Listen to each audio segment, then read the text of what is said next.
Ouais, j'ai une minute de retard. Tout va bien. Et je suis en train de manger encore. Donc évidemment, on voit rien. C'est normal. C'est tout à fait normal. Bon, ouais, faut que je finisse de manger d'abord, hein. Parce que sinon, bon, après, je pourrais toujours raconter des choses, mais. Bon, allez, je vous vois à la caméra, je vais être sympa. Bah ouais, je suis en train de manger là. Pas encore fini, malheureusement, mais bon. Bah, je me suis pas cassé la tête hein, ce soir, hein. Poulet patin. Tranquillou pipou. Oh là, ouais, du coup, la table, elle bouge. Tremblement de terre. Attention, tremblement de terre. Putain, le mec qui s'ennuie quoi. N'importe quoi. Ça ne sera que le deuxième live où vous me voyez manger en même temps, hein. Ah, le premier il était incroyable, celui où j'ai carrément fait la cuisine. Ça se fera à nouveau, hein, je pense, hein. Peut-être pas tout de suite, mais ça se refera, hein, c'est sûr. Peut-être un jour où je fais une ratatouille, peut-être, je sais pas. Bon, je vais me faire un brossage de dents, vous risquez de tout entendre, mais c'est pas grave. Hop. Et je vous laisse admirer à nouveau le radiateur. Ça m'amuse cette blague. Bon voilà, bruitage d'un gars qui se brosse les dents. J'espère que c'est pas trop décevant, que vous entendez quand même quelque chose.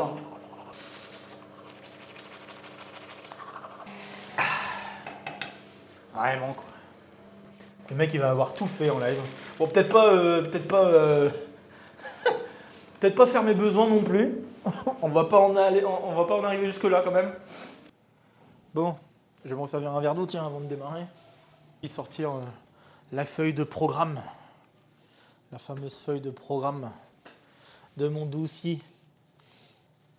Mon fameux dossier YouTube que vous avez pu voir. Bon, maintenant je l'ai changé de couleur, mais c'est toujours un dossier YouTube, hein. Toujours. Alors, je sais pas si ça se voit bien à l'écran. Voilà quoi. Toujours un dossier YouTube. Je pense qu'on va pouvoir démarrer. Bah écoutez, bonsoir à tous, ou bonjour à tous, suivant si vous regardez l'enregistrement ou le live. J'espère que vous allez bien. Voilà, commencement avec 15 minutes de retard, mais c'est pas grave. Donc ouais, bah aujourd'hui examen en live. Deuxième fois que je fais une vidéo d'examen en live. C'était plus pratique pour moi encore une fois parce que j'ai pas eu trop le temps de préparer ce que j'aimerais raconter pour l'examen. J'ai pas eu non plus trop de temps. Bah, en fait, il y a beaucoup de montage en parallèle. Il y a du travail. Je pense que là, j'ai envie déjà de parler de ce que je fais en ce moment, mais bref. Faut que je me retienne un peu, mais bref, il y avait pas mal de choses en parallèle, donc c'était un peu compliqué de m'organiser pour faire un enregistrement d'examen à part. Et je pense que c'était pas mal en vrai le live de décembre. Enfin ouais, l'examen de décembre. On peut le faire comme ça en live. Donc bah, je me suis dit je vais refaire pareil. Et je pense que ce sera plutôt cool. Alors sauf que la différence là cette fois-ci c'est que j'ai pas eu le temps de préparer quoi que ce soit avant. Donc il va falloir que j'écrive les énoncés. Mais sinon, à part ça, je pense que ça va le faire quoi. Vous connaissez la chanson maintenant. Je vais d'abord parler de moi avant de parler de la chaîne. Et de ce qu'il adviendra de la chaîne, avec notamment ce que vous attendez certainement tous, le programme des exercices et des vidéos de ce mois de février. Donc je vais d'abord, comme d'habitude, parler de moi. Si je devais parler de moi, bah moi, globalement, décembre-janvier, c'était des mois plutôt cool. Bon, même si janvier était un peu bizarre par rapport à d'habitude, mais je pense que c'est toujours un mois, en tout cas de ce que j'entends à chaque fois de la part des profs, de la part des chercheurs, c'est toujours un mois un peu bizarre, le mois de janvier. Mais bref, le mois de décembre en tout cas a été très cool. J'avais bougé donc pour des conférences, notamment à Marseille, le CIRM, une nouvelle fois. 2 ans après avoir soutenu, quasiment jour pour jour. Donc ça aussi c'était rigolo, ça fêtait une espèce d'anniversaire à ma soutenance de thèse. Donc ouais, ça je peux l'écrire par contre, tu vois, donc CIRM. Donc ça c'était cool, pas mal de bons exposés, Pas mal de bons posters, des gens, etc. La discussion, c'est toujours chouette. Il y a même un projet qui va démarrer là demain, première discussion en ligne, véritablement avec un gars avec qui j'ai discuté, qui était à l'UQAM il y a quelques années de ça, en même temps que moi, et qui est maintenant à Paris, à l'université Eiffel, pour être plus précis. Mais je n'irai pas jusqu'à une plus grande précision pour le moment. Et donc voilà, ouais, bref, conférence, après les soutenances des amis. Voilà, il y avait quelques soutenances à laquelle je voulais vraiment assister. Et il y en a deux en particulier que je suis allé voir. Il y a évidemment une personne que j'ai déjà citée auparavant, c'était Michael. Michael qui est un très bon ami au-delà de la collaboration. J'ai été très heureux déjà d'avoir pu suivre un peu de son parcours depuis le fameux stage qu'il a fait en M1. C'est assez marrant de me dire que ouais, on se connaît depuis très longtemps maintenant et qu'on ait travaillé ensemble et tout ça sur des projets notamment assez conséquents et surprenamment difficiles. Très surprenamment peut-être, mais bon, bref. Et voilà, assister à sa soutenance, ça me semblait être la moindre des choses, quoi. Donc c'était très chouette. J'ai adoré. Il a fait un bon boulot, un bon exposé. Et puis Damian, que j'aimerais citer aussi. Voilà. Donc lui, c'est aussi un bon ami qui a fait son doctorat à Amiens. Euh, Ça a mis un peu de temps pour qu'on se mette à vraiment discuter de choses et d'autres, même hors maths. Il a fallu attendre un séjour en conférence, bah, c'était l'an dernier. Donc, enfin maintenant, pas l'an dernier, mais plutôt il y a 2 ans, juste avant les JO, donc pendant ma conférence à Borum. Pendant cette période-là, on savait qu'on allait se retrouver ensemble et tout. Bon, je pense qu'il y avait déjà un petit déblocage avant, mais le vrai déblocage s'est fait quand on s'est retrouvé là-bas qu'on a pu discuter davantage sur nos vies et tout. Et depuis, ouais, vraiment, la relation, elle est super. Donc là, il est parti, d'ailleurs, il est reparti en Amérique du Sud, en Chili. Bon, je lui souhaite le meilleur. De ce que j'ai entendu, il pourrait se retrouver à Montréal en postdoc.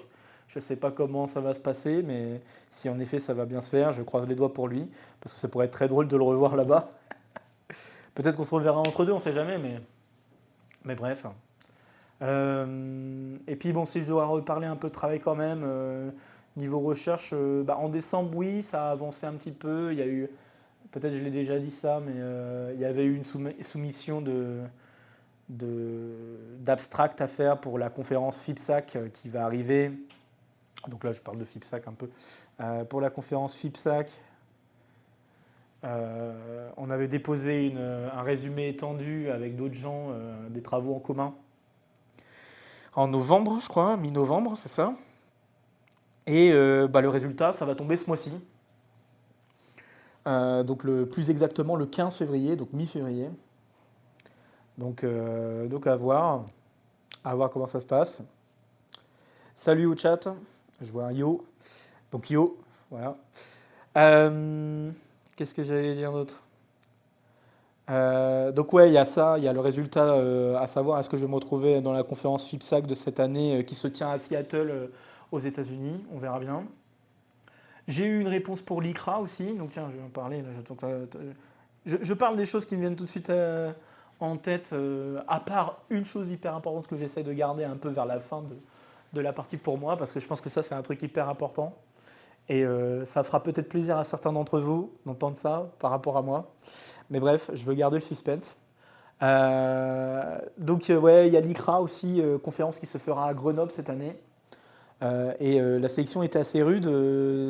Grosso modo, il n'y a eu que la moitié des personnes qui ont voulu participer à la conférence qui ont été sélectionnées. Et j'ai été content de voir que j'ai été sélectionné. Donc voilà, ça c'était une très bonne nouvelle. Très bonne nouvelle, super récente, hein, c'est tombé hier. Hein. Donc voilà. Ça fait plaisir à voir. Donc pas mal de petites conférences là, qui se préparent gentiment en été. C'est cool, c'est très très cool. Ouais, comme j'ai dit, le mois de janvier il était un peu bizarre. Peut-être je vais bouger vers le mois de janvier, même si bien sûr en décembre, Noël, Nouvel An, famille, bon bref, je pense que vous connaissez la chanson, mais voilà, comme d'habitude, ça s'est très bien passé. Mais en janvier, ouais, c'était un peu bizarre de se remettre au boulot, tout ça. Je sais pas, il y a eu un petit blocage, à la fois du fait que oui, il fallait terminer les notes de cours, qui ont eu du mal à se terminer. D'ailleurs, elles ne sont toujours pas dans un état final. Euh, mais ça va venir, hein. Je pense que ça va continuer à évoluer pendant les cours. Mais évoluer gentiment et plutôt dans le bon sens parce qu'on va certainement compléter des choses qu'on n'avait peut-être pas dites, enfin qu'on n'avait peut-être pas pensé dire au moment où on a tapé les notes, mais que finalement on en a parlé. Donc ouais, il a fallu terminer ça, essayer de faire en sorte que ces notes soient correctes. Ça a pris du temps. Euh, et puis après, bah, il y a eu les premiers cours. Ah, c'est incroyable, hein, donner cours en anglais. Finalement, ça s'est super bien passé. J'avais peur, donc ça, je vais noter mon cours de combinatoire. Désolé, je les mets un peu au hasard dans, dans l'écran, mais c'est pas grave. Donc ouais, donner mes premiers cours en anglais, c'était trop chouette. En vrai, c'était trop chouette. C'était un peu stressant au début de savoir comment démarrer exactement avec les élèves, parce que je voulais faire une assez belle introduction avec l'autre professeur. Je pense avoir fait un truc plutôt correct. Et puis voilà, j'ai commencé les premiers cours avec les trucs de base sur les ensembles, cardinalité, tout ça, tout ça. Et je pense que ça a plu. J'aurais bien aimé garder un petit gimmick parce que Paul, donc l'autre prof, euh, avait lancé un truc au début de la première séance en disant comme il est français, tout le monde doit lui dire bonjour Benjamin. Et du coup, ils ont fait 3-4 et quasiment tous les élèves ont joué le jeu et ont dit bonjour Benjamin. Je peux vous dire, ça m'a déstressé de ouf en fait. Euh, et puis voilà quoi. Je sais pas si j'arriverai à remettre ce gimmick pour les prochains cours, ça peut être sympa. On verra bien. Euh, mais ouais, j'ai l'impression que ce cours se profile super bien. Je vais donner le premier TD la semaine prochaine, là, donc ce mardi. On va voir ce que ça va donner. Juste reçu pas mal de mails des étudiants qui sont un peu stressés par les examens. Mais moi, je suis en mode, les examens, c'est mi-mai, on a le temps de voir venir. Mais enfin, bon, il y a toujours deux, trois élèves qui se posent la question de comment l'examen va se passer, tout ça, tout ça. Bref, voilà, peut-être des trucs un peu classiques, mais... je suis tombé malade pendant ce mois de janvier, et je vais finir par ça avant de dire le truc spécial. Je suis tombé malade, je pense que ça aussi, ça a dû jouer. Une vilaine rhinopharyngite. Euh, voilà, bah écoutez, ça m'a un peu ralenti. C'est dur quand ton cerveau il a envie de travailler, mais que ton corps il n'arrive pas à suivre. Ça, c'est hyper dur. Je me suis retrouvé tellement mal et avoir une nuit tellement mauvaise que le lendemain matin, j'étais comme ça, j'étais assis comme ça devant mon ordinateur et j'essayais de me dire, faut bosser, mais mon cerveau, il était en mode, ou mon corps était en mode, je veux dormir, je veux dormir. Et finalement, c'est mon corps qui a gagné. Donc ouais, ça a été assez compliqué pendant une semaine et demie, juste avant que que je reparte à Leeds. D'ailleurs, petit fun fact un peu rigolo, si vous avez vu la bande-annonce d'une vie de mathématiques, le prochain numéro d'une vie de mathématiques, dans cette bande-annonce, vous voyez donc Benjamin II qui râle. Bon, bah, ce moment enregistré, là je vous fais l'envers du décor, ce moment enregistré, c'est le moment où je repartis à Leeds. Et du coup, j'ai fait cette petite vidéo pendant ma correspondance à Londres. Euh, et, euh, et j'avais encore la voix cassée. Donc si on fait un peu gaffe, on peut entendre que j'ai la voix légèrement enrayée, peut-être pas grand-chose parce que c'était à la fin de la rhino, mais j'ai encore la voix légèrement enrayée à cause de la maladie. Bon, enfin bref, voilà, petit fun fact que je voulais partager. Et donc je vais finir par le truc qui pourra vous faire plaisir à tout le monde. J'essaierai de mettre une image à l'enregistrement, enfin quand je ferai le montage et que je le déposerai sur YouTube, mais la dernière chose que je veux annoncer, c'est que hier, Eh bien, j'ai eu la chance de reprendre le catch.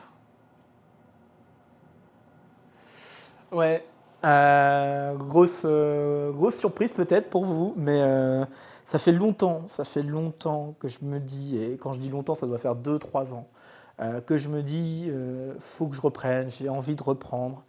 Mais mentalement, c'était très dur de s'y remettre, de se dire, faut trouver un club, tout ça. C'est vrai que ça a été très difficile. Et quand je suis parti à Leeds et que j'avais repéré ce club pas très loin de Leeds, à Shipley, repéré grâce à une émission, un passage au JT de TF1 quand même, donc incroyable.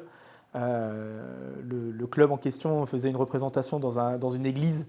C'est ça qui était assez incroyable. C'était une représentation de catch dans une église à Shipley et ils font ça tous les mois. Et quand j'ai vu que Shipley c'était pas loin de Leeds, je me disais si je dois reprendre le catch, il faut que j'y aille, il faut que j'aille là-bas. Ça a l'air super. Et bah, il y a eu une année qui est passée quand même, pendant laquelle bah, ça a été un peu compliqué de me motiver à y aller. Parce que bah, avec toutes ces années qui sont passées depuis le Covid, hein, là, ça fait 6 ans quoi. Depuis le Covid, ça fait 6 ans que j'avais pas repris, quasiment 6 ans que j'avais pas repris le catch. Ça ferait 6 ans si on était arrivé en mars. Mais ouais, ça faisait 6 ans que j'avais pas repris le catch. Et ça me trottait dans la tête, j'avais tellement envie de reprendre. Alors, entre deux, j'ai fait du tennis, certes, mais c'est tellement autre chose, ça n'a rien à voir. Et là, voilà, il y a eu un déclic avant le nouvel an. Et je me suis dit, résolution de l'année, faut que je reprenne le catch. Voilà, résolution de l'année, faut que je reprenne le catch. Et maintenant, c'est chose faite. J'ai repris le catch. J'étais très heureux de constater que je n'ai pas tant perdu que ça. J'ai perdu. Bien sûr, le cardio, tout ça, il y a 2, 3 trucs. Bon, ça marche un peu moins bien, hein.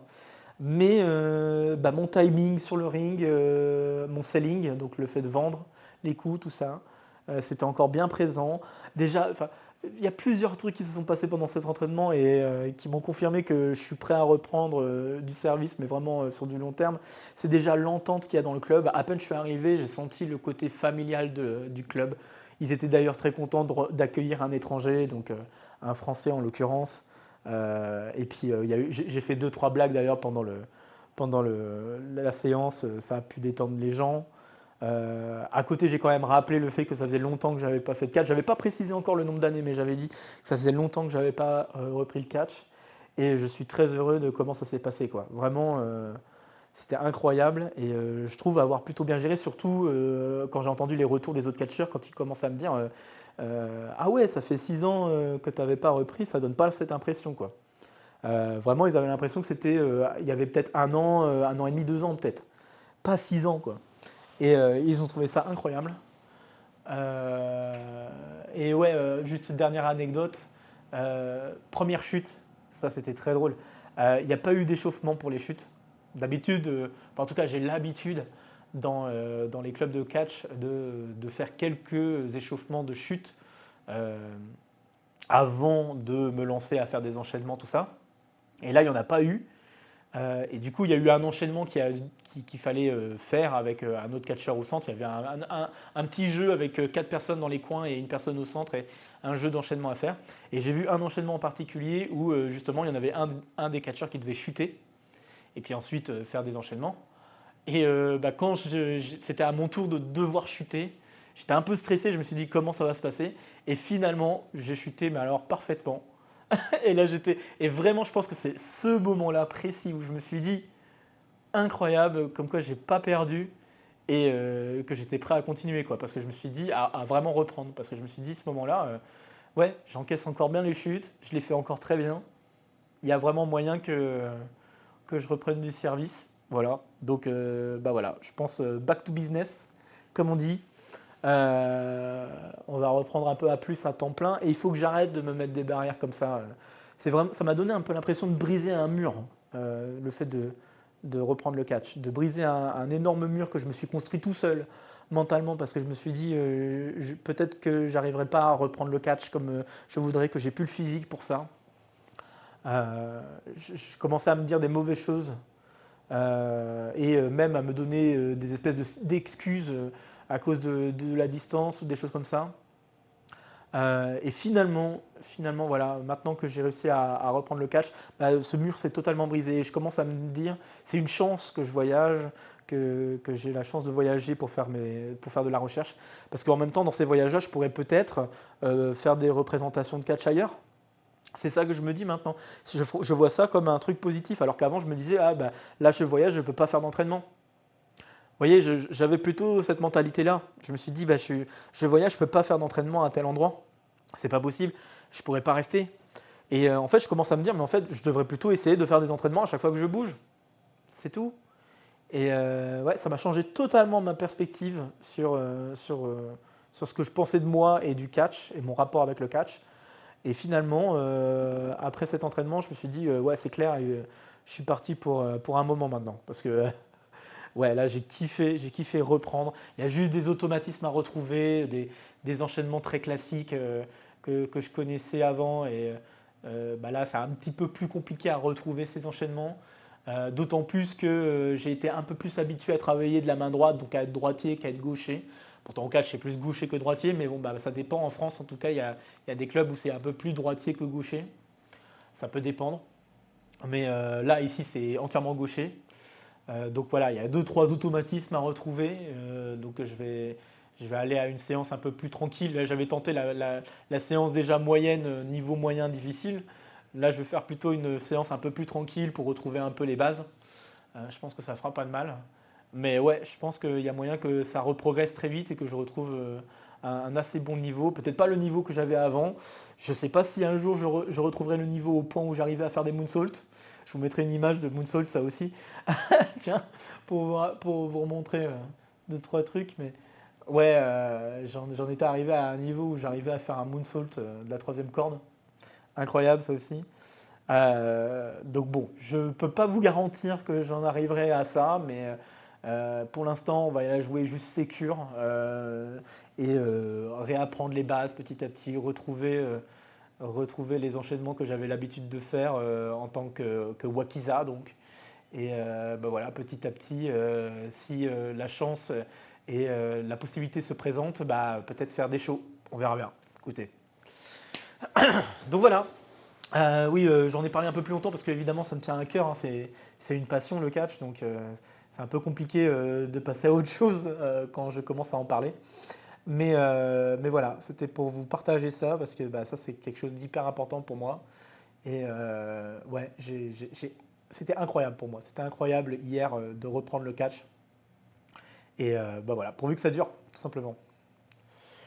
Ok, bon, bah on va passer peut-être dans le dur en parlant donc de YouTube. Donc dans ce qui est sorti en décembre, donc je vais faire un petit récap de décembre d'abord. Donc décembre. Bah pour décembre, il y avait eu quelques exos de colle assez sympas, notamment enfin, il y avait l'exo de colle 139 qui était pas trop mal sur les matrices. Je pense que ça a eu un plutôt bon accueil. Ouais, tout à fait, plutôt bon accueil. Euh, Bah globalement, je suis content des vidéos que j'ai pu sortir au mois de décembre. Il y a eu le Parlons Maths sur un peu d'homotopie. Ça, c'était pas mal comme live. Et bon, je pense que ça a plutôt plu. Quelques exocalls et un petit exocall qui a un peu mieux marché que les autres. Encore une fois, des exocalls. J'ai l'impression que vous aimez bien les exocalls dans lesquels il y a des questions d'inégalité qui se posent à un moment ou à un autre. Et soit il faut exploiter l'inégalité, soit il faut démontrer l'inégalité. Donc j'ai l'impression que c'est un truc un peu récurrent qui marche dans les mathématiques sur YouTube. Donc bon, peut-être qu'il faudrait que je pense à faire d'autres exos avec des inégalités, peut-être, je sais pas. Mais ouais, j'ai l'impression que c'est un truc qui marche plutôt pas mal. Vous avez beaucoup aimé aussi le Putnam, quand j'ai attaqué les sujets A et B de Putnam. Donc ouais, c'était vraiment pour me mettre au défi, puis bon, bah, pour commencer ce projet de travailler des sujets de concours ou des sujets, que ce soit des sujets de concours internationaux ou des sujets de concours nationaux, peu importe, on verra bien comment ça se profilera. Il faudrait que je repère ce qu'il y a internationalement. Mais je suis content du retour que vous avez donné pour le sujet de Putnam A et le B également. Je crois le B aussi était pas trop mal. Ouais. Le B aussi, il y a eu des bons retours. Donc c'est chouette, franchement, ça fait vraiment plaisir. Et je crois, donc je vérifie. Ah si, il y avait aussi l'Exode Call 141. Mais ouais, la surprise, la vidéo surprise qui a aussi été pas mal aimée, j'ai l'impression. Un truc en plus, épisode 1C. Ça a plutôt plu. Donc ouais, c'est pas impossible parce que ça m'amuse, tout simplement parce que ça m'amuse. C'est pas impossible que petit à petit, sur certains types de vidéos, il y ait une espèce de pré-intro. On peut appeler ça une pré-intro. Genre un petit moment de discussion avec Benjamin 2. Alors ça peut être long comme ça peut être super court, hein, ça dépendra. Mais ça me plaît plutôt bien d'avoir une espèce d'interaction avec Benjamin 2 avant que la véritable vidéo démarre. Bah, essayer de jouer un petit peu avec cette interaction pendant tout le long de la vidéo si possible. Donc là, en l'occurrence, c'était Benjamin 2 enfin Benjamin tout court, qui propose à Benjamin 2 de faire ce qu'il veut en vidéo, tant que c'est pas du catch, mais qu'il fasse ce qu'il veut. Et du coup, le voir choisir le type de vidéo qu'il veut faire, puis ensuite le faire. Je trouve que c'était plutôt sympa et le fait d'avoir laissé ça en surprise pendant quelques temps pour permettre aux gens de découvrir comme surprise quel type de vidéo c'était, je trouve que ça a aussi piqué un peu la curiosité. Donc ouais, ça j'étais très content et je pense qu'à l'avenir il y aura d'autres vidéos comme ça avec une pré-intro. Alors il y a des vidéos qui s'y prêtent plus facilement que d'autres. Je pense que les vidéos d'une vie de mathématiques s'y prêteront plus facilement parce que bah, c'est assez facile de mettre des moments de scénario en plein milieu de la vidéo, je trouve. Ça va être d'ailleurs un peu vrai pour le prochain Une vie de mathématiques, mais je pense que c'est assez amusant. Enfin, en tout cas, moi, ça m'amuse d'essayer de faire interagir Benjamin et Benjamin 2, de les mettre dans des circonstances de scénario un peu rigolotes, un peu rigolo, hein, pas rigolote. Et vraiment, ouais, je sais pas, moi je m'amuse. Ça me donne un peu de défi en termes de montage. Là, clairement, une vie de mathématiques Montréal, je pense que ça aura été la plus longue vidéo que j'aurais jamais montée, en tout cas en termes de montage, que j'aurais jamais monté. Je pense que la longueur de la vidéo, j'ai pas une idée encore totalement précise, mais elle fera 1 heure. Il y a peut-être des chances qu'elle fasse 1 heure. Peut-être un peu moins, suivant ce que je coupe encore, mais elle risque de faire 1 heure. Parce qu'il y a vraiment plein de trucs que j'avais envie de parler, de partager vis-à-vis de Montréal. Vous le découvrirez, hein, je vous spoile rien. Mais je vous dis juste que ouais, c'est le plus long montage que j'ai jamais fait parce que vraiment, je pense le montage partie par partie. C'est la première fois, je pense. Bon, c'est pas la première fois, mais c'est la véritable première fois où j'aurais peut-être pu faire le montage en entier d'un seul coup et que finalement j'ai décidé de le faire morceau par morceau, histoire que ça fasse pas trop de travail pour moi d'un seul coup. Et voilà, bah, ça prend du temps, c'est pas évident. Il faut faire des choix de musique, il faut faire des choix aussi sur les différents enregistrements que j'ai. Parce que ouais, en plus de ça, j'ai une énorme bibliothèque de vidéos, de photos, tout ça, qu'il faut que je m'amuse à bien agencer par rapport à la grosse vidéo. C'est un vrai délire, quoi. Un vrai défi de montage. Incroyable, quoi. Et bah, j'espère que ça vous plaira, hein. Donc oui, la date est fixée au 17 février. Je pense que ce sera prêt pour cette date. Il n'y a pas de raison pour laquelle ça ne serait pas prêt. Je pense même que ça peut être prêt d'ici la semaine prochaine. Ça dépendra. Mais j'avais besoin de temps supplémentaire pour peaufiner. Et puis il y avait des passages que je n'avais pas encore montés. Donc c'est pour ça que j'avais dû le décaler. Donc là je parle de l'UVDM Montréal, vu que tant que j'y suis, voilà. Euh, mais, euh, mais ouais, c'est un véritable plaisir de le monter. D'ailleurs ça me tient énormément à cœur. Je pense qu'il y aura une petite dédicace à cette vidéo qui sera posée au tout début de la vidéo parce que ça m'a pris le cœur de le monter et j'ai beaucoup pensé à une personne pendant ce montage. Euh, Donc je ne vais pas vous le divulgacher tout de suite. J'en ai peut-être déjà parlé avant. Je pense que c'est très probable que j'en ai déjà parlé avant de cette personne, mais je vais pas vous divulgacher ça tout de suite. Je préfère vous laisser le suspense. Ouais, c'est une personne qui a compté énormément dans ma vie et bon, qui est partie trop tôt, beaucoup trop tôt. Et donc voilà, je pense il y aura une petite dédicace à lui pour cette vidéo, puisque je parle de lui. Et vraiment, ouais, pour vous dire, ouais, je pense qu'il y a un mélange de plein de choses pour cette vidéo. Un mélange à la fois de comique, un mélange un peu d'émotion aussi, parce que c'est vrai que ça me prend tellement à cœur de à la fois parler de ces choses-là très personnelles et aussi de mon rapport vis-à-vis de Montréal. Il y a vraiment. C'est un énorme mélange et il y a de grandes chances que cette vidéo soit. Je pense qu'il y a de grandes chances quand je l'aurai terminée que je me dise que cette vidéo, ça sera la meilleure de la chaîne. Je pense, ça sera la meilleure de la chaîne. Il y a de grandes chances. Déjà, c'est ce que je pressens. C'est ce que je pressentais déjà quand je me suis enregistré pour faire la trame principale. Puisque d'habitude, quand je fais une vie de mathématiques, bon, vous devriez le savoir si vous avez déjà vu une vidéo d'une vie de mathématiques, mais si vous ne l'avez pas vu, d'habitude, je fais un gros enregistrement de la trame principale pour rassembler tout ce que j'aimerais raconter. Et puis, une fois que j'ai fait cette trame principale, bah, je fais le montage dessus. Donc ensuite, j'ajoute des passages vidéo, tout ça, et je réexplique des trucs en plus. Ou éventuellement, ça peut être des trucs à part, enfin bref. Voilà.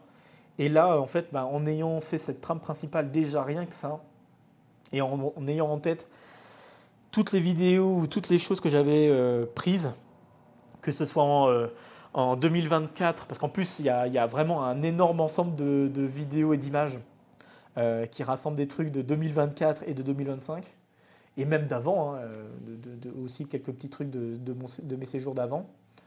Donc, ouais, quand j'ai repensé à tout ça et que j'avais fini mon enregistrement de trame principale, quand j'ai terminé ça, je me suis dit, et de toute façon, on le voit dans la vidéo, on le voit dans l'enregistrement, je pense que, je sais pas si je le couperai ou si je le garderai dans un coin pour le remettre plus tard. Mais vraiment, je me suis dit à moi-même, il y a moyen que ça soit une masterpiece. Je me suis dit à moi-même, ouais, il y a vraiment, il y a tellement de substances à partager que je pense que ça peut être énorme. Et c'est pour ça que je me suis dit, ça peut être sympa d'essayer de faire une bande-annonce. Alors certes, elle était peut-être un peu rapide, j'aurais peut-être pu faire un peu mieux pour la bande-annonce. Mais je me suis dit, bon, à défaut de proposer une vie de mathématiques ce jour-là, j'aimerais bien euh, donner un petit grain à moudre pour les gens qui attendent cette vidéo. Et voilà, je pense que c'était une bonne manière de faire en donnant une bande-annonce avec enfin une date finale fixée. Et je pense que cette date, je l'atteindrai sans trop de problèmes. Donc j'ai essayé de donner une date plutôt plus que raisonnable en fait pour terminer le montage de vidéo. Et normalement, je devrais y arriver. Voilà, on verra bien. Donc il faut juste que je vous dise maintenant ce qui va arriver pour les prochains jours, mois. Là, ce lundi, je vais à une conférence, le CLAN, donc CLAN 5. Cluster, c'est quoi déjà? Cluster in the North, donc le N c'est in the North. Je sais plus. Mais c'est un truc, c'est des initiaux pour. Des initiales? Je sais même plus les pluriels, ça va plus là. Mais bref, des initiales pour un acronyme sur la conférence qui porte sur de l'algèbre. Donc je vais y donner un short talk, donc un exposé, un flash talk même, un exposé de 10 minutes. Ça va être sympa, je pense. Et c'est à Lancaster, à peu près 2 heures, un peu moins de 2 heures de train, en train direct de Leeds. Donc j'irai la journée. Je pense que ça va être assez cool. En plus, la ville, je la connais pas trop, donc ça sera encore une ville de plus à visiter au Royaume-Uni.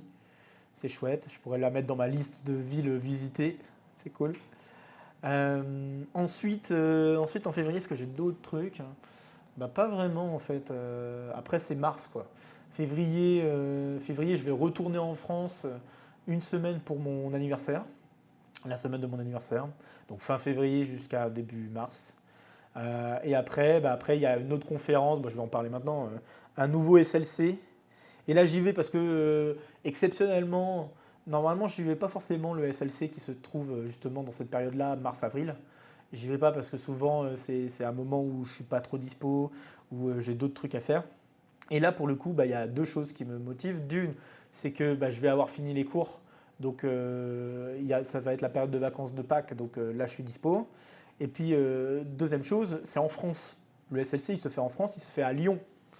Donc je me dis, en plus Lyon c'est une grande ville, donc c'est un peu hors cadre habituel du SLC. D'habitude c'est dans un coin totalement paumé d'un pays, et souvent ça tourne entre Autriche, Allemagne, Italie, parfois Espagne. Et là bah, ça fait longtemps que c'était pas en France, et ça se fait en France, et ça se fait en plus dans une grande ville, super accessible. Donc, et en plus, ayant un bon ami d'enfance qui se trouve à Lyon, bah, je me dis c'est vraiment l'occasion d'y aller et de retrouver cet ami d'enfance au passage, mais aussi, encore une fois, de bien profiter de ce genre de séminaire un peu intimiste où on peut discuter avec tout le monde, sachant que généralement on est une quarantaine, cinquantaine de personnes. Donc c'est vraiment chouette comme ambiance. De toute façon, les SLC, à chaque fois, j'ai adoré. Et c'est toujours très bienveillant. Donc, euh, donc voilà, et j'y donnerai un exposé là aussi. Donc voilà, donc ça c'est pour mars. Et après j'ai plein d'autres trucs qui arrivent. Je vous ai déjà parlé de l'ICRA et de FIPSAC. FIPSAC, il faut que j'attende de voir ce que ça donne. Mais l'ICRA c'est en juin-juillet. Voilà, il y a un séjour à Barcelone, tout ça, tout ça. Enfin bref, faudra que je garde ça pour d'autres examens, pour plus tard, parce que c'est pas pour maintenant. Et je vais donc passer enfin au programme. Au programme d'exo. Blah. Programme.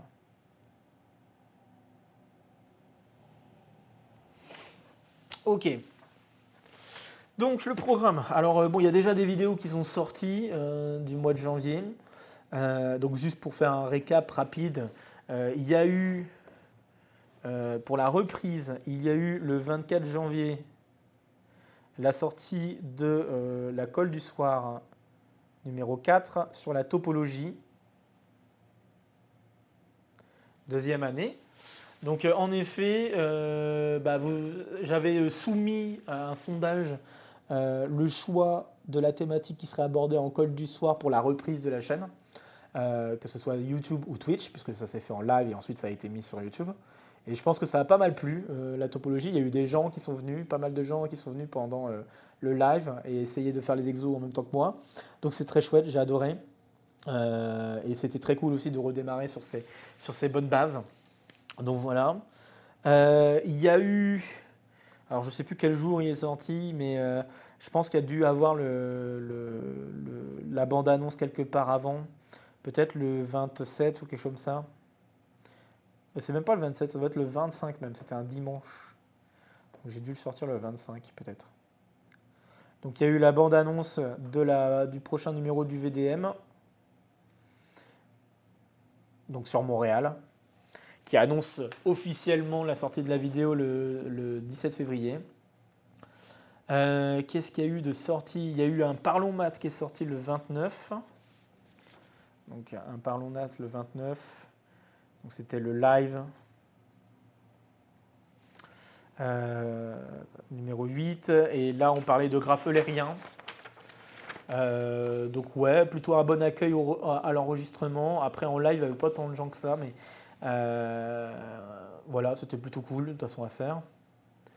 Le 31, il y a eu la sortie de plusieurs choses. Donc le 31-01, il y a eu le petit exo de colle numéro 142 qui portait sur des inégalités d'intégrale. Donc l'objectif c'était d'étudier des fonctions qui vérifiaient une inégalité un peu étrange.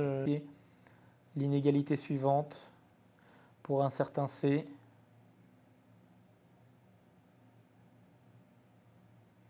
Plutôt bon accueil de cet exercice. Voilà, pas grand chose à dire de plus. J'étais assez content aussi de ce que ça donnait. C'était le premier exercice que j'avais enregistré pour ce mois de janvier et pour l'année 2026. Il y a eu les sujets en même temps. Donc ouais, il y a eu la sortie des sujets sur l'agrégation interne.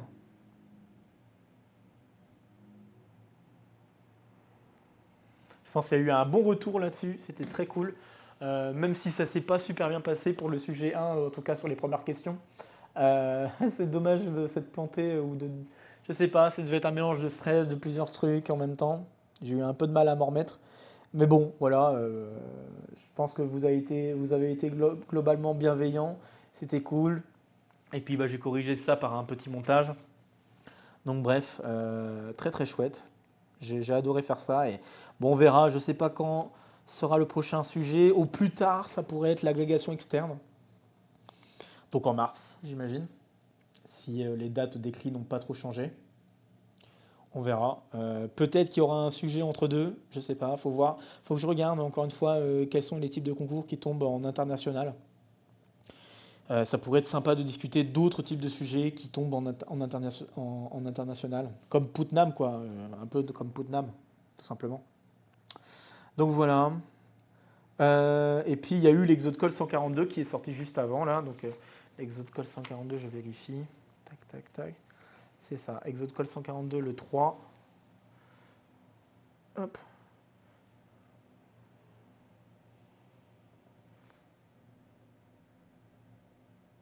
Sur la propriété universelle du produit cartésien. Donc voilà, un exercice qui, somme toute, donne l'impression que c'est compliqué. Quand on regarde l'énoncé, on a l'impression que c'est assez compliqué comme truc, mais en fait, pas du tout. C'est pas un exercice super difficile.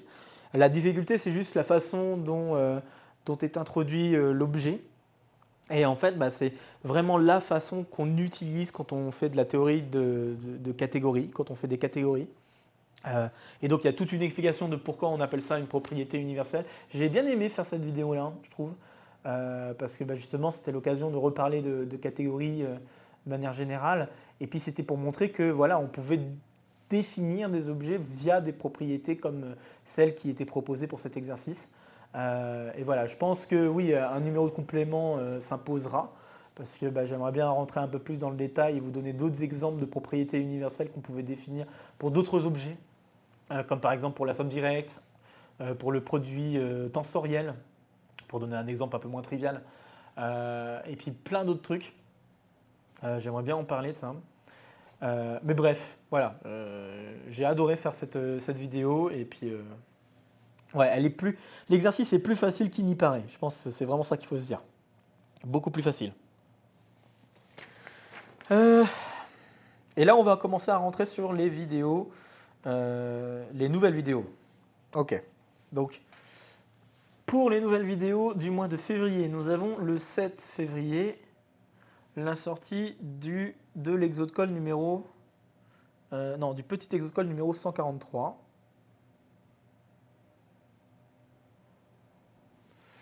Et pour cet Exode Call numéro 143, on va regarder les groupes qui ont un nombre de sous-groupes fini.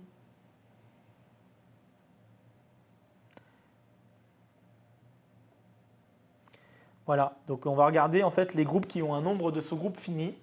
Et en fait, bah, il y a une équivalence qui pourrait être un peu étonnante, mais finalement qui va faire sens.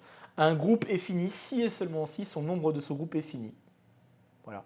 C'est clairement pas évident, surtout il y a un sens qui est évident, mais l'autre clairement pas. Et bah, vous allez voir à travers cette résolution comment ça marche, quoi, comment ça peut s'attaquer ce genre de problème. Donc voilà, je trouve que c'est un très joli exercice, un peu surprenant parce que c'est pas un énoncé très difficile à comprendre, je pense, mais surprenant dans la difficulté justement que cela va amener. Donc, euh, donc voilà, je trouve que c'est un très joli petit exode call. Ok. Il y a un live aussi qui sera prévu. Bon, je vais en profiter pour donner les lives en même temps parce que sinon on va pas s'en sortir. Il y a un live de prévu à 17h30 et ce live ce sera une colle du soir. Ouais, donc colle du soir numéro 5, je l'annonce ici. Colle du 5 numéro 5, je ne l'avais pas encore annoncé. Ça sera sur les fractions rationnelles.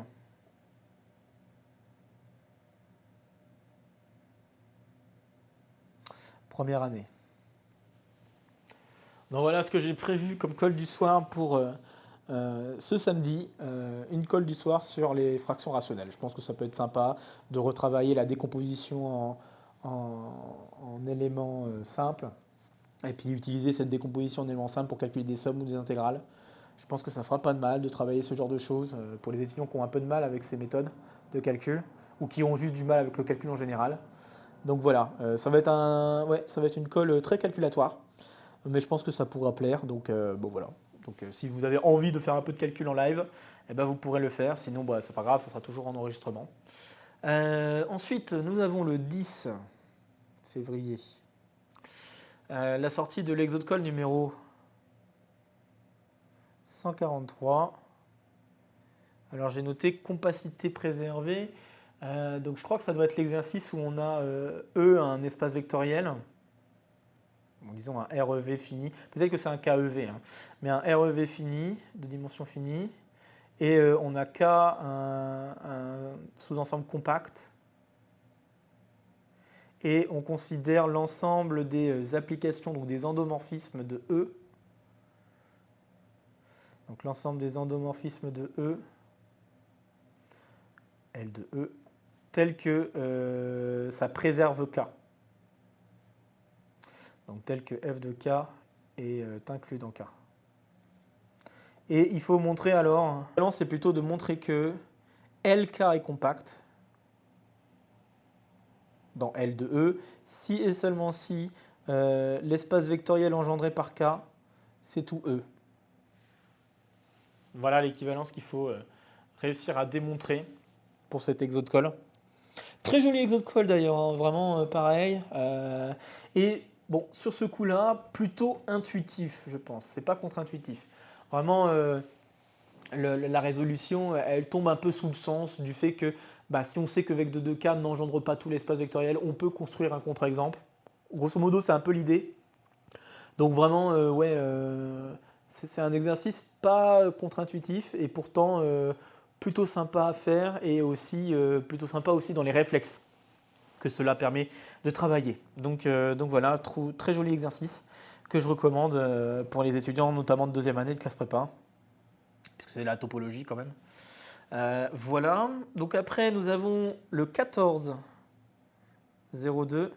la sortie de Un truc en plus, épisode 1D, où on parlera des groupes résolubles.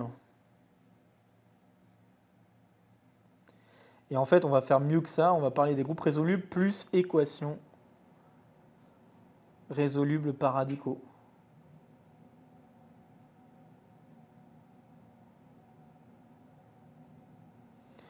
Bah, en fait, on va arriver au résultat final, hein. Je peux vous le dire parce que j'ai fait l'enregistrement aujourd'hui. En tout cas, j'ai fait une partie de l'enregistrement et la partie principale de l'enregistrement aujourd'hui. Donc, on va aller jusqu'à en fait finalement démontrer le théorème d'Abel-Galois, plus ou moins comme prévu. Donc, pour cet épisode 4 qui est l'avant-dernier de la saison, on va donc d'abord parler des groupes résolubles. Qu'est-ce que c'est que ces choses-là? Démontrer un truc hyper important qui est en lien avec des exos qu'on a déjà fait sur la chaîne. Donc ça, c'est plutôt cool.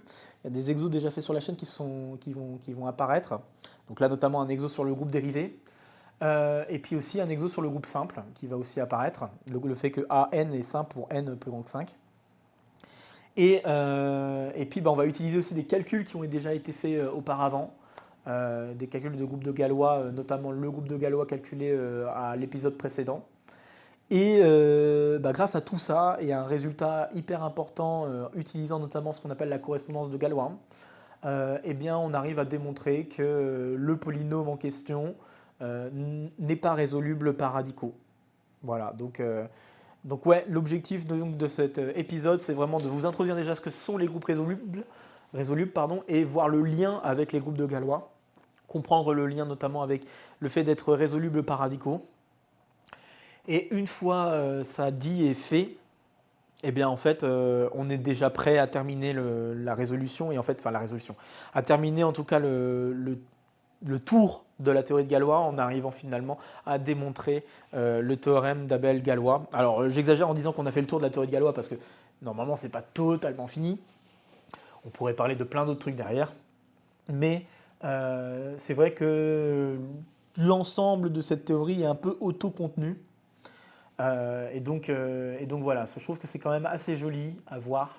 Je ne vais pas rentrer dans tous les détails, notamment les gros théorèmes fondamentaux, là, le théorème qui va justement permettre de conclure que le théorème d'Abel-Galois, ça, je suis passé un peu à côté parce que j'ai préféré. Pourtant, j'explique quand même rapidement comment la preuve va fonctionner, mais j'ai préféré ne pas écrire les détails parce que sinon après ça demanderait un tel background et c'est pas l'objectif des un truc en plus de rentrer dans autant de détails, bien que c'est le genre de choses que j'aimerais faire, puisque voilà, j'aime pas, comme je l'ai déjà dit, j'aime pas trop rentrer dans des vidéos qui sont trop euh, vulgarisées. Voilà, c'est ça, des mathématiques trop vulgarisées, c'est pas le genre de truc que j'aime faire. Je préfère vraiment rentrer dans la matière, quoi, et montrer comment ça marche et pourquoi ça marche comme ça. Euh, mais bon, bah voilà, on est obligé. On va dire, il y a un moment, je suis un peu obligé parce que bah, sinon, ça voudrait dire qu'il faut que je m'amuse à faire tout un détour pour vous expliquer comment marchent les choses. Et voilà, je suis obligé de faire des petits passages un peu rapides. Mais sinon, ça permet vraiment de bien comprendre. Si on a bien suivi tous les épisodes, ça permet de bien comprendre pourquoi, à la fin, on arrive à la conclusion qu'on a bien un polynôme qui n'est pas résolu par radicaux de degré 5. Donc voilà, je trouve que c'est assez joli. Ok, donc ça c'est pour le 14. Il y a aussi un live qui est prévu, mais je ne sais pas encore sur quoi il portera. Lui à 18h30. Ouais, il est prévu à 18h, oui, 18h30. C'est ça. Donc il faudra revenir sur un créneau de 18h30. Je ne sais pas s'il y aura un autre live dans la semaine. Ça dépend parce que maintenant que j'ai repris le catch et avec d'autres trucs que je fais en parallèle, notamment des cours particuliers, je ne suis pas certain de pouvoir assurer 2 lives par semaine. Donc il est possible qu'on revienne sur un rythme de un seul live par semaine. J'espère que ce ne sera pas trop grave. On verra. Peut-être qu'il y a d'autres semaines où peut-être qu'il y aura une alternance. Une fois on fera un seul live, une fois on fera 2 lives. Enfin, on verra bien, je ne sais pas trop. Mais en tout cas, la semaine prochaine, du coup, on fera qu'un seul live. Et ça sera le live du 14.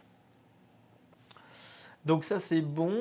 Après, bah, vous le savez déjà, le 17, mardi 17, à 17h, la sortie, enfin, de l'UVDM numéro 38 sur Montréal.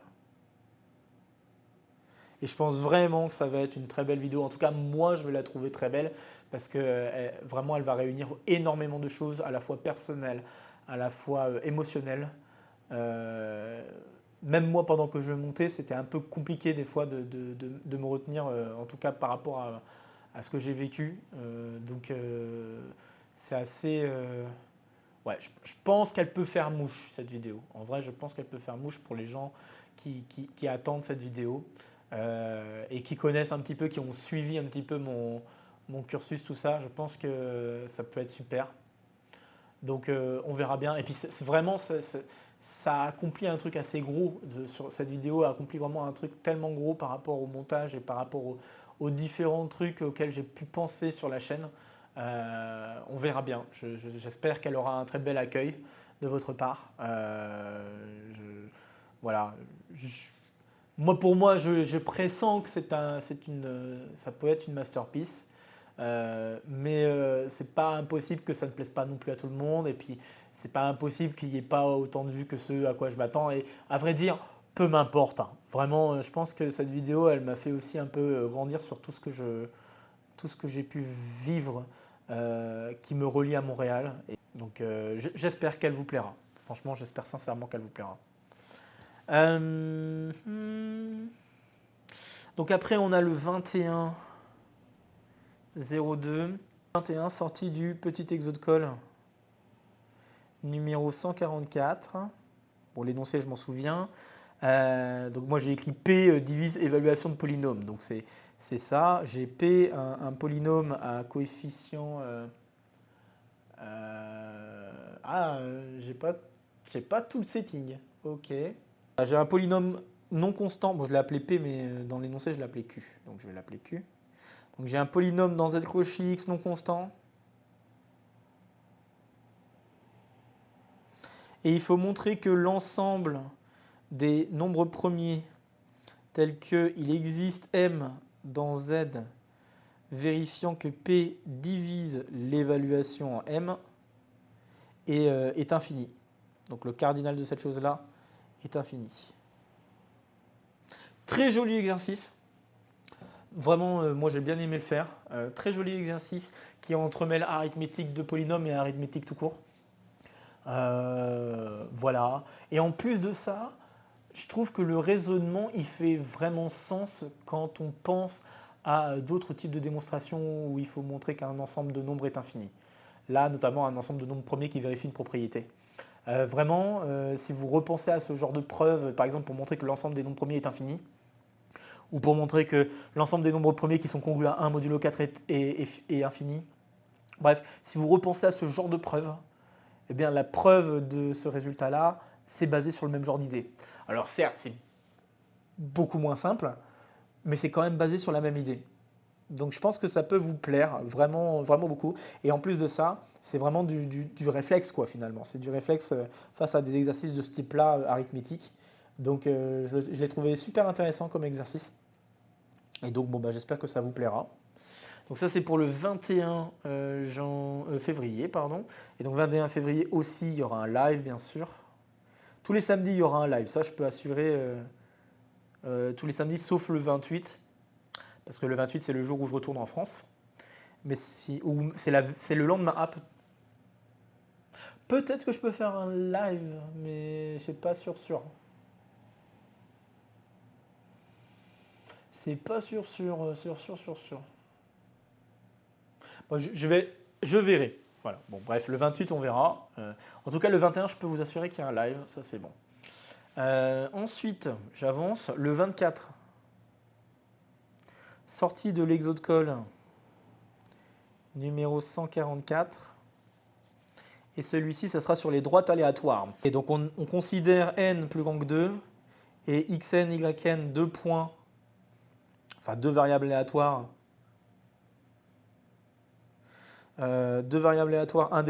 indépendantes et identiquement distribuées. Donc, on dit IID dans ces cas-là. À valeur, donc loi uniforme, à valeur dans un n carré. Donc, c'est des points dans le plan, dans la grille en fait donnée par un n carré. Et pour R rationnel, on considère la probabilité, donc on la note UN de R, la probabilité que xn soit différent de yn et que la droite xn, yn soit de pente R. Et on demande de donner un équivalent simple de UN de R quand n tend vers l'infini. Voilà, très joli exercice de probabilité. Bon, on avait fait des exercices de probabilité il n'y a pas hyper longtemps, mais je trouve que cet exercice c'est quand même, enfin, sort du lot. Vraiment, c'est un exercice super intéressant à faire. Super intéressant dans son dénombrement, parce que finalement c'est pas mal de combinatoires quand même. Mais dans son calcul aussi, c'est plutôt sympa à faire. Très joli exercice.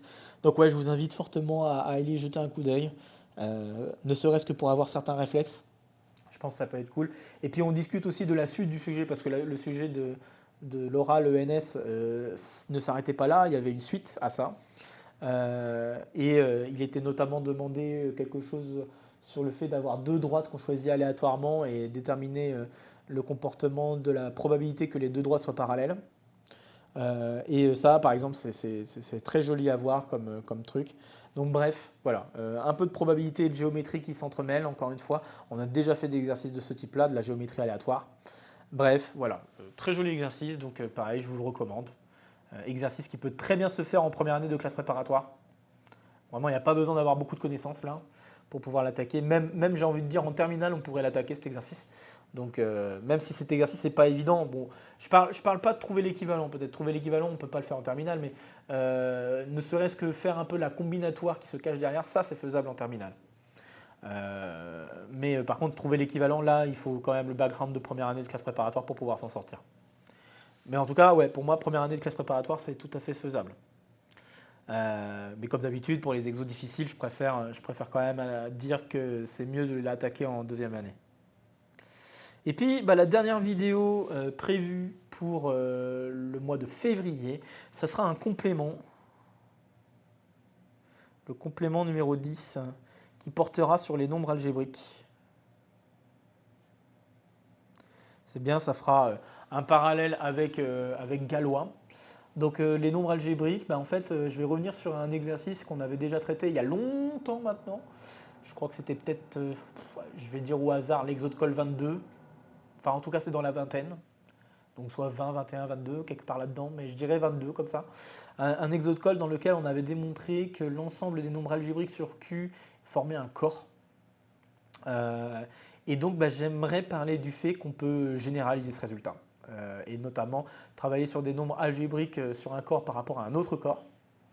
Donc on est dans un corps ambiant et on considère ensuite les nombres algébriques du petit corps dans le corps ambiant. Corps ambiant qui est supposé algébriquement clos, soit dit en passant. Je trouve que c'est assez joli de vous montrer cette autre façon de faire la preuve qui ne passera donc pas à travers des calculs matriciels par rapport à ce qu'on avait fait sur les rationnels, en tout cas sur les nombres algébriques sur les rationnels. Donc voilà, bah, j'espère que ça vous plaira ça aussi. Donc voilà, ce sera l'objet de cette vidéo du 28 février. Peut-être un live. Bon ça je ne vais peut-être pas l'annoncer parce que je ne sais pas du tout. Peut-être un live sera prévu, mais en tout cas un numéro de complément. Je vais parler des premières vidéos du mois de mars parce que là ça va être important. Il y a quelque chose qu'il faut que j'annonce. Donc le 3 mars, nous avons le petit exode call numéro 145 où on va. Alors j'ai appelé cet exercice tu génères, tu perds. Parce que c'est un exercice, pas de probabilité, mais un peu de théorie des jeux, un peu rigolo. Où, donc je ne vais peut-être pas écrire son énoncé, mais je vais juste écrire le titre parce que je le trouve rigolo. J'ai trouvé un titre qui était rigolo, donc je l'ai placé. Tu génères, tu perds. En fait, le principe, c'est on a un groupe. Alors là, en l'occurrence, on a Z sur NZ. On a un groupe et on a deux personnes qui jouent. Et l'idée, c'est chacun à leur tour vont choisir un élément du groupe. Et le but du jeu, c'est que l'ensemble des éléments qu'on obtient étape par étape n'engendre pas tout le groupe. C'est ça le but du jeu. Donc la première personne va prendre quelqu'un dans le groupe. Si ce quelqu'un génère tout le groupe, la personne a perdu. Sinon, bon bah, on le met dans un sac d'ensemble et la deuxième personne va choisir un nouvel élément. Donc cet élément, pareil, on l'ajoute. Si le groupe engendré par les deux éléments fait tout le groupe, la deuxième personne a perdu, etc., etc. Et la question est de trouver une méthode générale pour permettre à l'un des deux de gagner. Voilà, donc c'est assez joli comme exercice, je trouve. Très très très sympa. Donc d'abord de trouver qui va gagner, enfin qui a le plus de chances de gagner et par quelle méthode optimale peut-elle gagner.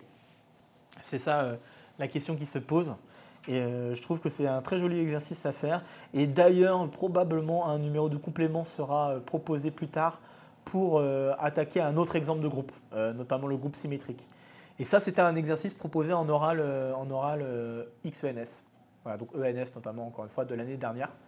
Donc voilà, je trouvais ça super joli comme exercice. Je crois l'année dernière ou il y a 2 ans peut-être. Peut-être il y a 2 ans. Parce que j'ai repéré d'autres exos que je n'avais pas encore fait tout de suite. Peut-être il y a 2 ans. Mais voilà, c'était un exercice qui était tombé en oral en tout cas. Bon voilà, et puis voilà, bah, l'annonce que je devais faire, c'est pour l'Exode Call numéro 145. Alors à défaut de vous donner un sondage pour l'Exode Call 150, parce que je pense que l'Exode Call 150 pour moi il est déjà carré, je sais quel exo j'ai envie de faire. Je ne vais pas l'annoncer là, mais je sais déjà quel exo je veux faire. Et je pense que cet exo peut se deviner par rapport aux circonstances. Alors d'ailleurs, il y avait un truc que je devais annoncer, mais il faut que j'attende. Enfin, je vais l'annoncer maintenant. Tant pis parce que ça me vient à l'esprit. Je vais l'annoncer maintenant, mais faut voir. En fait, je me suis rendu compte d'un truc très bête et hyper important. C'est que bah, j'ai été sélectionné pour partir à l'ICRA, à la conférence donc, que j'ai mentionnée un peu plus tôt. Et le problème, c'est que l'ICRA, ça dure jusqu'à début juillet. Et la date de l'Exode Call, c'est prévu le 2 juillet. Et donc on a un overlap pas très agréable, je dois le convenir. Donc il y a une question qui se pose. Est-ce que malgré tout, je tente de faire le live le 2 juillet? Ça me paraît un peu hard, mais c'est pas non plus totalement impossible. Il faudra y réfléchir. Il faudra voir sur place ce qui est possible de faire. Je sais que c'est un. Il faudrait que je revérifie la date exacte de la fin de l'ICRA. Parce que le 2 juillet, ça tombe un quel jour? Il me semblait que ça tombait un samedi, donc il y a peut-être des chances que ça va. Mais j'ai vu qu'il y avait de l'overlap. Il y avait un moyen qu'il y ait de l'overlap. Et ça serait vraiment dommage. Alors, permettez-moi déjà de vérifier. Première chose, calendrier. Est-ce que le 2 juillet est un samedi? Non, c'est pas du tout un samedi, c'est un jeudi. Donc c'est bien ce qui me semble. Ce qui me semblait même, je devrais dire. C'est bien ce qui me semblait. Je crois que la conférence se termine le 3 juillet et pas le 2 juillet. Et du coup, ça voudrait dire que le 2 juillet, bah, soit coûte que coûte, je le fais en live quand même. C'est une possibilité. Soit on décale le live pour le samedi qui suit, donc c'est-à-dire le samedi 4. Et on le fait à l'heure qui était prévue, c'est-à-dire 18h28. Voilà. C'est un peu dommage, c'est un peu triste que ça se fasse comme ça, mais bon, bah, j'avais pas prévu ça auparavant et je m'en suis rendu compte que là, quand j'ai été pris pour l'ICRA, d'un seul coup, j'ai eu un tilt en me disant ah, mais oui, le 2 juillet, il y a un truc qui va pas. Donc, bon, j'ai pas encore fait de choix. C'est pas impossible qu'on essaie de garder quand même la date, même si dans ma tête, j'ai plutôt envie de décaler. Parce que je préférais être face à mon tableau dans mon bureau, tout ça, quoi. Enfin, être dans mon setting habituel, plutôt que d'être dans un setting un peu aléatoire que je ne sais pas à l'avance pour le moment. Donc on verra. Pour l'instant, on va dire je ne décide pas. Si vous avez un avis quelconque, n'hésitez pas à le donner, hein, bien sûr. Je serais ravi de l'entendre. Mais pour ma part, je vais peut-être essayer de garder un peu le suspense là-dessus. On verra. Mais au pire du pire, bah, je le décalerai le 4 juillet. Voilà, c'est ça qui pourrait se passer. Donc voilà. Bref, bon, je vous ai spoilé ça, mais c'est pas très grave. De toute façon, c'est pas encore officiel parce que, enfin, je veux pas que ça soit totalement officiel parce que je sais pas encore si j'ai vraiment, même moi-même, j'ai pas encore décidé si j'essaye de faire le live quand même au jour et à l'heure prévue. Et tant pis si c'est pas dans les conditions que j'aurais espéré. Soit bah, je fais le live juste 2 jours après. Je continuerai à faire le décompte comme il faut. Hein, ne soyez pas surpris de voir un J-. Peut-être, je ne sais pas si je changerai le J-. C'est peut-être pas impossible que je change le J- entre deux hein, dans ce cas. Mais pour l'instant, je ne sais pas prévu. Je pense que je vais garder le J- comme prévu jusqu'au 2 juillet. Et arrivé au 2 juillet, bah voilà, on va devoir peut-être attendre. C'est pas sûr qu'on fasse le 2 juillet, quoi. C'est ça qui va malheureusement se produire. Mais bref, bon. Donc je disais, maintenant pour revenir à l'information que je voulais donner, à défaut de vous proposer un sondage pour faire un choix de l'exode-call numéro 150, qui est donc l'exode-call numéro 300, si on cumule tous les exos, je vous propose un sondage pour le 290e exo. Et le sondage, eh ben, il y a un choix entre 3 exos. Ces 3 exos, bah, je les trouve tous intéressants. Est-ce que je fais 3 exos ou est-ce que je fais 2 exos maintenant? C'est une question que je me pose parce qu'il y a un des exos, bon, ça peut être une redite de ce que j'avais déjà proposé auparavant. Alors, je vais juste revoir les exos. Il y en a 2, c'est sûr. Il y en a au moins 2, c'est sûr. Mais est-ce que j'en donne un 3e ou pas? D'ailleurs, je les sors comme ça, j'ai les énoncés sous les yeux. Ouais, allez, j'ai envie d'en donner 3, alors je vais en donner 3. Donc il y a 3 exos que j'aimerais proposer en sondage. Et donc le sondage va être le suivant. Donc je vais ressortir l'exo qui était tombé, qui était proposé en sondage la dernière fois. Donc c'est ça que j'ai hésité en fait. J'ai hésité si je reproposais l'exo que j'avais déjà proposé la dernière fois. Parce que j'avais pas envie de donner l'impression que ça puisse retomber tout de suite après. Mais bon, bah là, tant pis, je suis parti. Donc oui, il y a l'exo de dilatation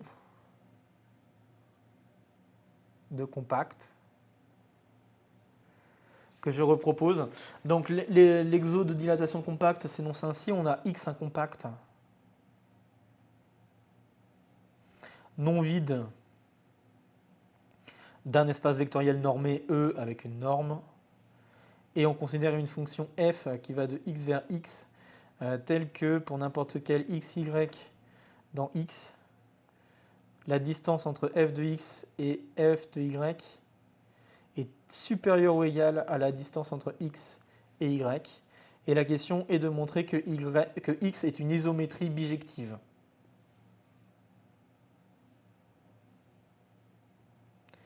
F est une isométrie bijective. Donc voilà, ça sera le premier exo que je propose, qui était le deuxième exo que vous n'aviez pas choisi la dernière fois qu'il était tombé en sondage. Et maintenant, on va parler des deux autres exos que j'avais plus envie de vous proposer, mais bon, tant pis, hein, il y en aura donc 3.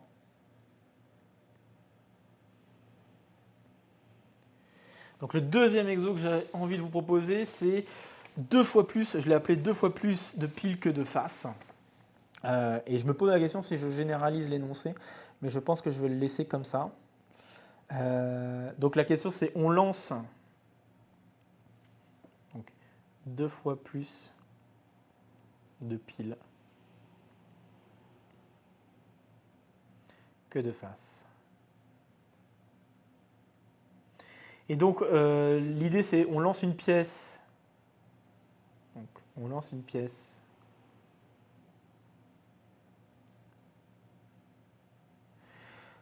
jusqu'à ce que le nombre de piles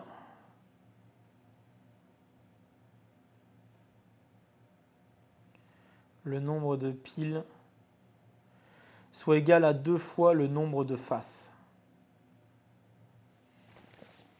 Et la question c'est, quelle est la probabilité que le jeu ne s'arrête jamais ?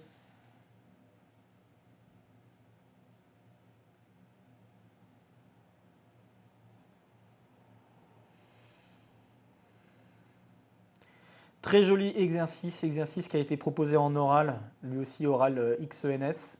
Je ne sais plus quelle année, je ne l'ai pas écrit. Ah si, je l'ai écrit, 2019. Donc c'était tombé en 2019, en oral 2019. Pour Ulm, plus précisément d'ailleurs. Donc voilà, très joli exercice.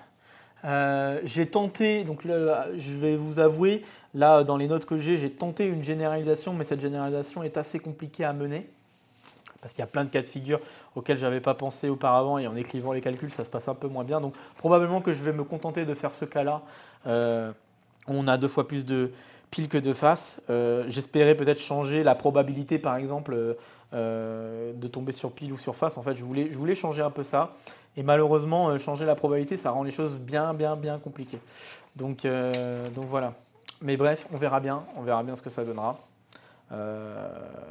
Donc ça sera probablement une pièce équilibrée pour le problème. Et donc le dernier, qui est aussi de la topologie, ça va être un truc rigolo entre les boules unités. Moi, je vais l'appeler boule unité d'une norme.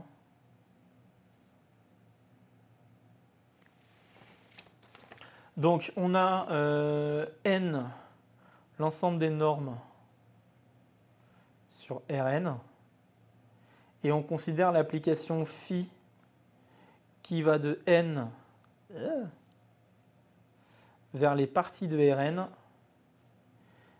qui a une norme associe la boule unité, donc la boule fermée unité, par rapport à la norme en question.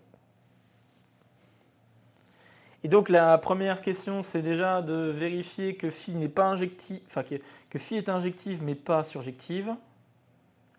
Donc montrer que phi est injective, non surjective.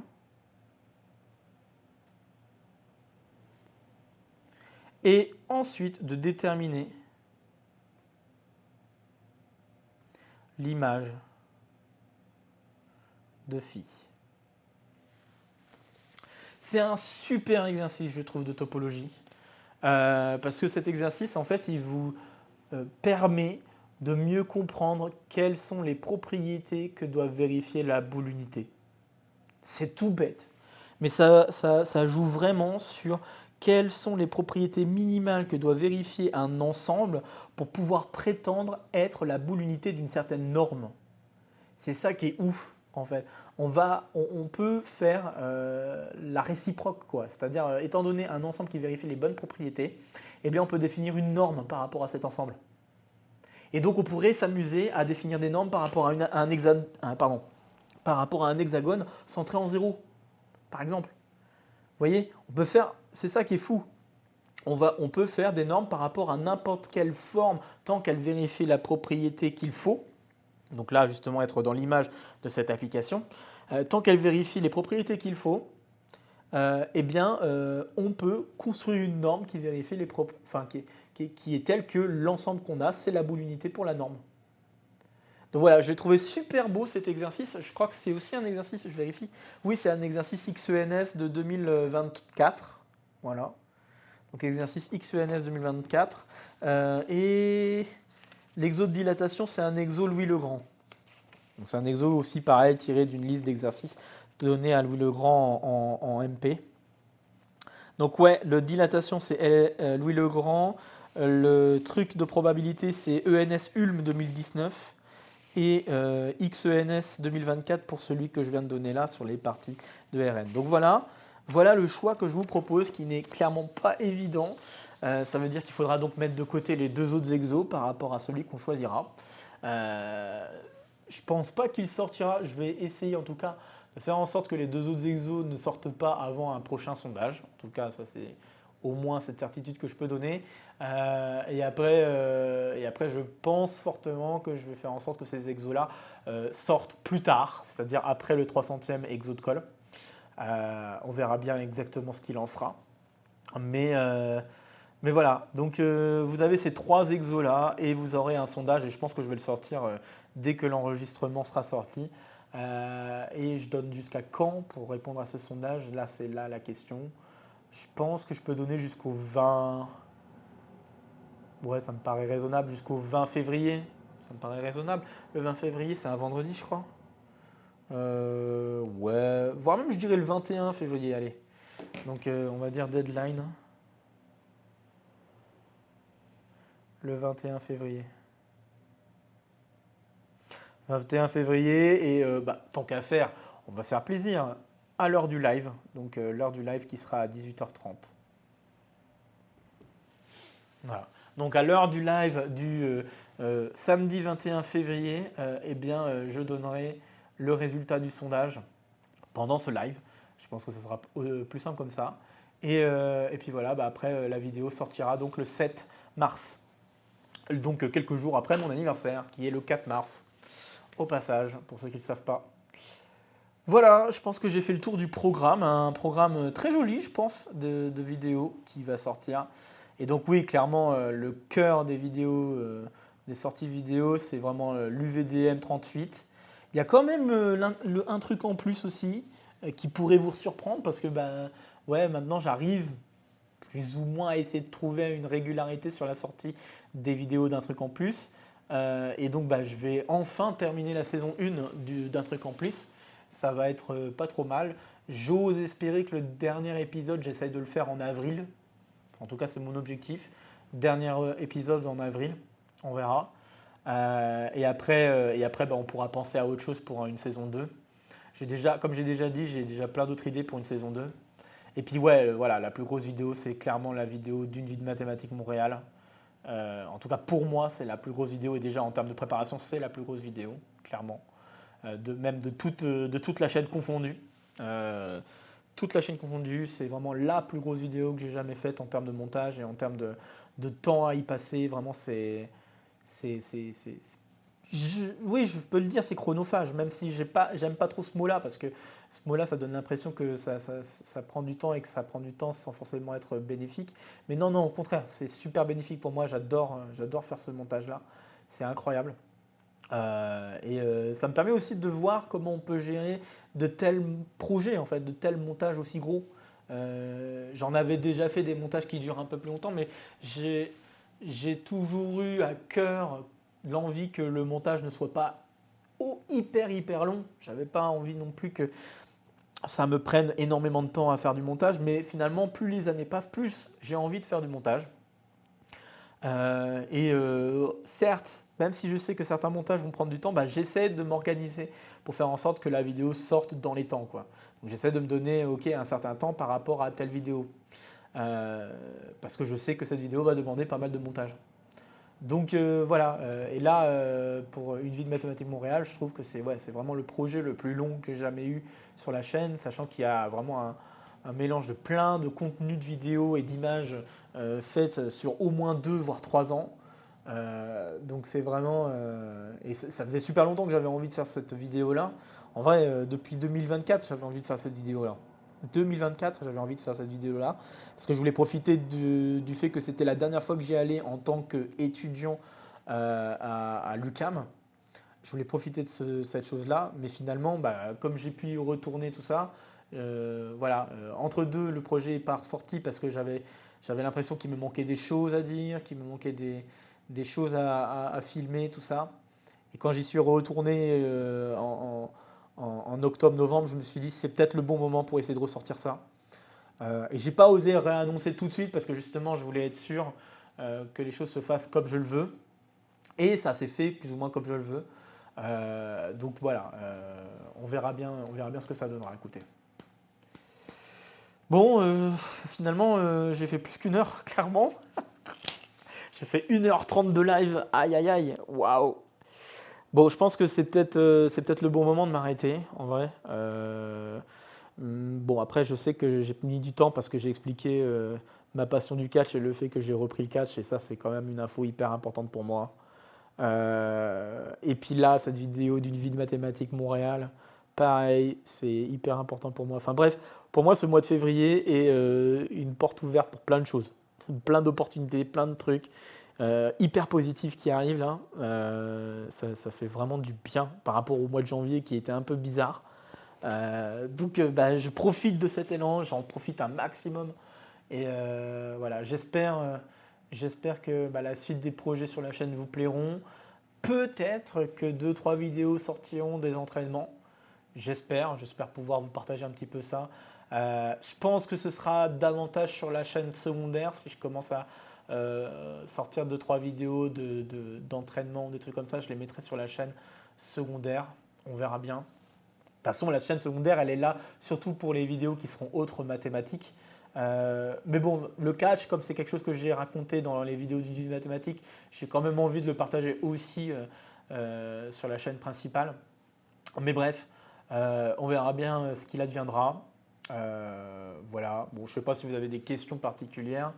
À mon avis, on est peu nombreux pour ça, mais si vous en avez, vous pouvez toujours les poser maintenant.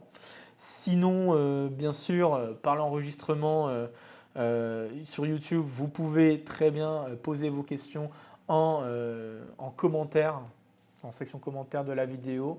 Je ne sais pas si j'y répondrai directement, mais pensez au fait que ces questions-là peuvent être des questions que je pourrais sélectionner pour un prochain numéro d'une vie de, enfin pas d'une vie de mathématiques, un prochain numéro d'examen. Prochain numéro d'examen qui, je ne sais pas encore quand elle se fera, mais elle se fera pendant la semaine où je serai en France, je pense.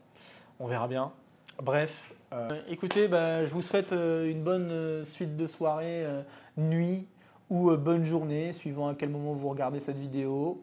Et puis bah, on se retrouve très très bientôt pour de nouvelles aventures mathématiques avec plein de belles choses. Donc, comme vous l'avez entendu, peut-être 2-3 vidéos de catch, peut-être l'UVDM Montréal. J'en ai pas parlé, mais oui, peut-être 2-3 shorts d'interro surprise. Ça aussi, c'est encore d'actualité, même si j'ai pas encore trop réfléchi aux interros que je pourrais poser. J'ai envie de faire des shorts quand même, donc on verra. Peut-être qu'il y en aura. Je pense au moins un, c'est sûr. Deux, c'est un peu moins sûr, mais au moins un interro surprise, je pense être assez certain de vous en proposer un. Donc on verra bien ce que ça donnera. Mais bref, voilà, plein de jolies choses qui se profilent pour ce mois de février et pour la suite de cette année. J'espère que ça vous plaira et bah, j'espère que vous serez tout aussi excités et tout aussi heureux de voir autant de projets aussi gros arriver là. Bref, voilà, portez-vous bien. Encore une fois, bonne soirée, bonne journée, bonne nuit et à très bientôt. Salut tout le monde.